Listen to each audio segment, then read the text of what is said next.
And so that gets into some of the other systemic issues with the military. I do think military justice is quite often isn't, and both those stories touch on that. And but even just to get in the military, I hear so many, like I said, other podcasts. I've heard news stories.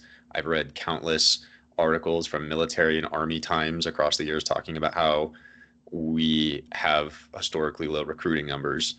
There's only been one article I've ever seen that even started to address the waiver system and saying that, hey, the waiver system's actually blocking a lot of otherwise really qualified people.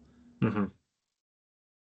And just to kind of draw it back, that is a lot of the intent of this podcast, is to bring up those types of stories.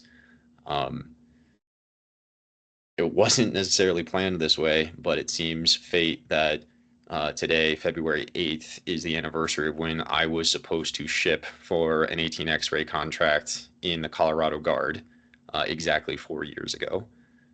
So it seems fate that I'd finally pulled the trigger on making this conception come to a reality of starting this. And I Hmm. think it's an important message that people need to talk about because, especially even if there is a surge in recruiting, that's not going to make the waiver process get better. It's only going to make it get worse because they're going to say, oh, I don't, why do we need to take you? I've got five other people lined up at the door. Yeah. And that was all the more frustrating is that even during historic lows, you would still have this type of mentality of like, oh, we're not going to take you because you got airsick 8 years ago. Yeah. We have And plenty of that's people. what's that? No, it's like, oh yeah, this mentality of like, oh, we got plenty of people.